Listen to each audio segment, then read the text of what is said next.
우리가 매일 쓰는 앱이나 웹사이트들 사실 엄청나게 거대한 디지털 구조물인데 어떻게 이게 무너지지 않고 튼튼하게 버티는 걸까요?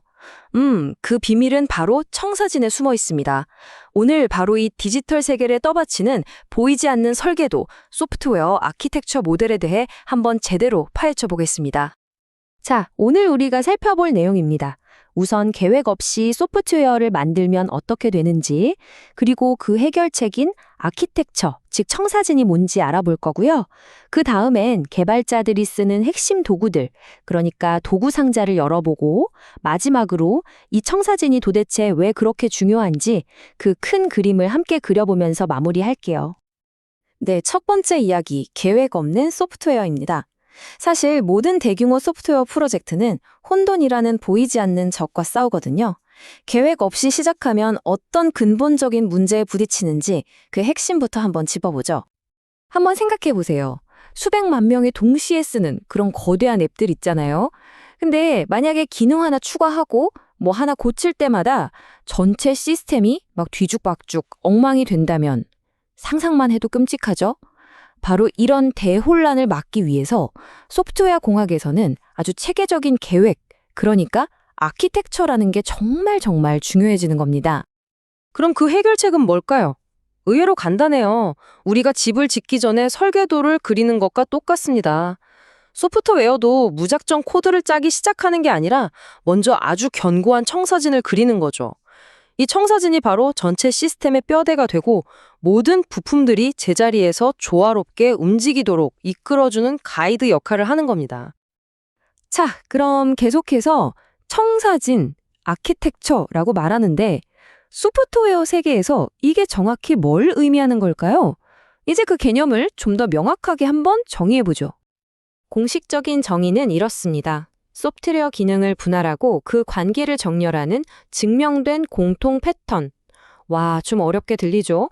근데 이걸 아주 쉽게 비유하자면요. 레고 조립 설명서 같은 거예요. 그것도 아주 여러 종류의 검증된 설명서들. 그러니까 어떤 블럭, 즉 어떤 기능을 어디에 놓고 또 다른 블럭이랑은 어떻게 연결해야 하는지 그 규칙과 패턴을 미리 정해놓은 거라고 생각하시면 됩니다.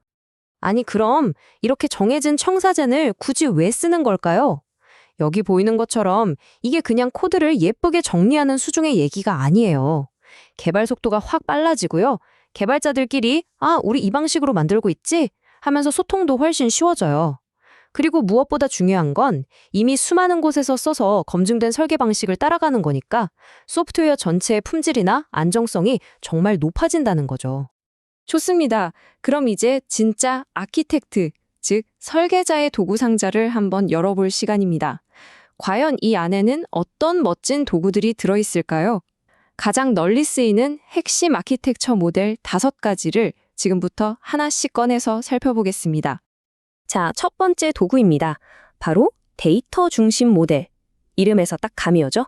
말 그대로 모든 게 데이터를 중심으로 돌아가는 시스템에 딱 맞는 모델이에요.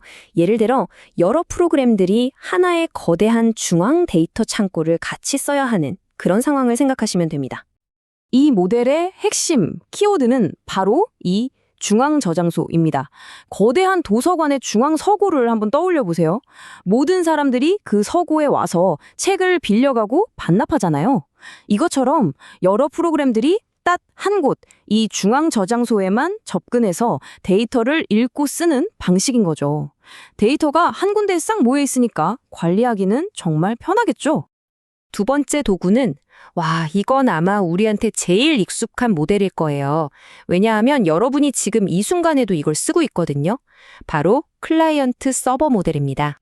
구조는 아주 간단합니다. 한쪽은 서비스를 요청하고 다른 한쪽은 그 요청에 응답해서 서비스를 제공하는 거죠. 여기서 요청하는 쪽이 클라이언트, 제공하는 쪽이 서버입니다. 그러니까 지금 여러분의 컴퓨터나 스마트폰이 클라이언트가 돼서 이 페이지 보여줘 하고 요청을 보내면 저 멀리 어딘가에 있는 서버 컴퓨터가 알았어, 여기 데이터 줄게 하고 응답해주는 바로 그 방식입니다. 세 번째 도구는 시스템을 마치 레이어 케이크처럼 층층이 쌓아 올리는 방식이에요. 바로 계층 모델인데요. 여기서 중요한 건 각 층마다 자기 역할이 아주 명확하게 정해져 있다는 겁니다.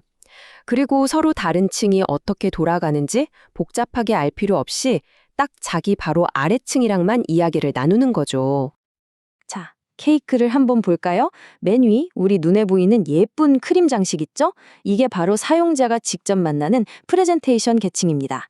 그 아래 맛있는 빵, 즉 스펀지 케이크는 실제 계산이나 처리를 담당하는 비즈니스 로직 계층이고요. 그리고 이 모든 걸 받쳐주는 맨 아래 받침대가 데이터를 저장하는 데이터 계층인 셈이죠. 이렇게 역할을 딱딱 나눠 놓으니까 뭐가 좋냐면 메뉴의 크림 장식만 살짝 바꿔도 아래 빵이나 받침대는 전혀 건드릴 필요가 없는 거예요. 서로 영향을 덜 주게 되는 거죠. 자, 네 번째 도구는 MVC 모델입니다. 이건 특히 사용자 화면이 중요한 앱에서 정말 많이 쓰이는 방식이에요. 핵심 아이디어는 딱 하나, 역할 분담입니다. 뭘 분담하냐면 실제 데이터랑 눈에 보이는 화면, 그리고 사용자의 행동을 처리하는 역할, 이 세 가지를 아주 깔끔하게 분리하는 거죠. 그래서 이 세 가지를 MVC 삼총사라고 부르는데요. 모델은 실제 데이터와 로직을 담당하고요. 뷰는 그걸 사용자 눈에 보이게 꾸며주는 역할, 그리고 컨트롤러는 사용자가 뭘 클릭하거나 입력하면 그걸 모델과 뷰 사이에서 전달해주는 메신저 역할을 합니다. 이걸 식당에 비유하면 요리사, 모델, 메뉴판, 뷰, 그리고 주문받고 서빙하는 웨이터, 컨트롤러가 각자 자기 일만 딱 하는 것과 같아요. 그러니까 메뉴판 디자인을 바꿔도 주방의 요리사는 신경 쓸 필요가 없는 거죠. 유연성이 엄청나게 높아집니다. 자, 드디어 마지막 5번째 도구입니다. 이건 마치 디지털 공장 조림 라인 같아요. 데이터라는 원재료가 쭉 컨베이어 벨트를 타고 흘러가는데 중간중간에 있는 기계들을 하나씩 거치면서 점점 완성품으로 바뀌는 모습, 그걸 상상하시면 딱 맞습니다. 네, 이게 바로 파이프 및 필터 모델인데요. 여기서 컨베이어 벨트가 파이프고 중간에 있는 가공기계들이 필터인 셈입니다. 데이터가 파이프를 타고 흘러가다가 필터를 만나서 한번 가공되고 또 다음 파이프를 타고 가서 다음 필터에서 또 가공되고 이런 식이죠. 그래서 데이터가 순서대로 처리돼야 하는 작업에 정말 좋아요. 예를 들면 엄청나게 많은 데이터 더미 속에서 파이프, 에러 메시지만 쏙 골라내고 필터 1, 그걸 날짜 순서로 정리한 다음 필터 2, 마지막으로 보고서 파일로 만드는 필터 3, 그런 작업에 아주 제격이죠. 자, 이렇게 5가지나 되는 도구들을 살펴봤는데요. 그럼 이제 질문이 생기죠. 어떤 상황에 뭘 써야 하지? 여기서 정말 중요한 포인트가 있습니다. 세상에 완벽한 최고의 아키텍처라는 건 없다는 거예요. 오직 지금 우리 프로젝트에 가장 잘 맞는 아키텍처가 있을 뿐입니다. 각 모델이 어떤 장단점을 가졌는지 한번 비교해보면서 이야기해볼게요. 여기 표를 한번 보세요. 각 모델의 장점과 단점이 한눈에 보이죠? 예를 들면 데이터 중심 모델은 데이터 공유하기는 정말 편하지만 만약 그 중앙 저장소에 딱 문제가 생기면 시스템 전체가 마비될 수도 있는 위험이 있어요.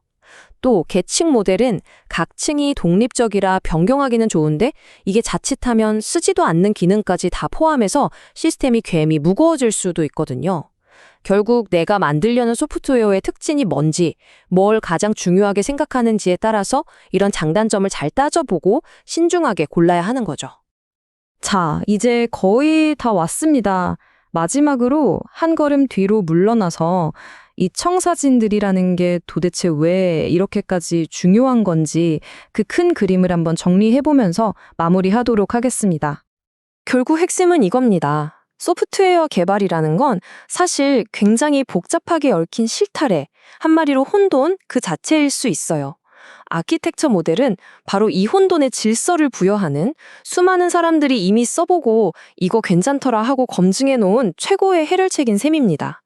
어디로 가야 할지 알려주는 명확한 지도 같은 거죠. 그리고 꼭 기억하셔야 할 게 있어요.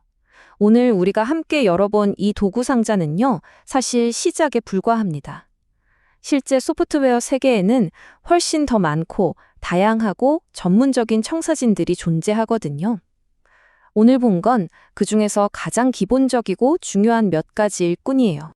우리의 디지털 세상은 앞으로 상상할 수 없을 정도로 더 복잡해질 겁니다. 그렇다면 그 미래의 소프트웨어를 떠받칠 다음 세대의 위대한 청사진은 과연 어떤 모습일까요? 오늘 우리가 배운 것들을 바탕으로 한번 상상해 보시는 건 어떨까요? 이 질문을 여러분께 남기면서 오늘 이야기는 여기서 마치겠습니다. 들어주셔서 정말 감사합니다.